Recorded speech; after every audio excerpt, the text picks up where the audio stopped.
নমস্কার। আজ 11ই আগস্ট।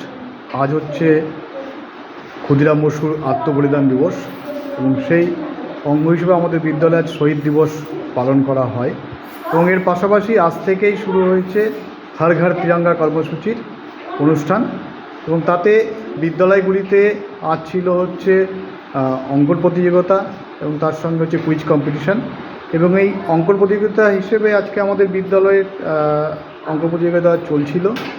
সেই সময় যখন আমরা সমস্ত খাতাগুলো জমা নিই তখন আমাদের বিদ্যালয়ের ক্লাস 4-এর ছাত্র রূপম বর্মন, তাই তো তোমার নাম তো রূপম বর্মন, রূপম বর্মন সে তার খাতাটি জমা দেয় এবং সেই খাতাটা দেখে আমরা সত্যি বাকরুদ্ধ হয়ে গেছি। আচ্ছা রূপম, তুমি একটু তোমার ছবিটা দেখাও, তুমি যেটা এঁকেছো।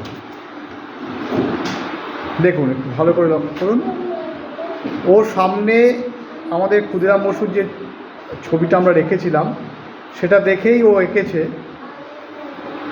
দেখুন কত সুন্দর এঁকেছে। রূপম, তুমি কি কারো কাছে কি ড্রয়িং শেখো? না। তুমি নিজে এঁকেছো? হ্যাঁ। তুমি দেখে দেখে এঁকেছো এটা? হ্যাঁ। আচ্ছা তুমি যে কোনো ছবি এঁকে দিতে পারো না দেখে দেখে? হ্যাঁ। যে কোনো ছবি আঁকতে পারো? হ্যাঁ। তুমি কোনোদিনই কারো কাছে শেখোনি? না।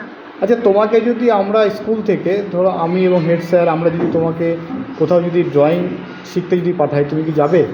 হ্যাঁ। তাহলে এরকম তুমি একটু বাড়িতে কথা বলো তো, ঠিক আছে? দেখুন কত সুন্দর ও এঁকেছে, খুবই সুন্দর এবং আমরা সত্যি আজকে অবাক হয়ে গেছি ওর এই ক্ষুদিরাম বসু এত সুন্দর ছবিটা দেখে। রূপম, তোমার বাড়ি কোথায়? ডাকাতপুকুর গ্রামে তোমার বাড়ি, তাই তো? তুমি কোন স্কুলে পড়ো? সূর্যনগর চাতমান প্রাথমিক বিদ্যালয়। হ্যাঁ, কোন শ্রেণীতে পড়ো? 4। ক্লাস 4-এ পড়ো। ঠিক আছে।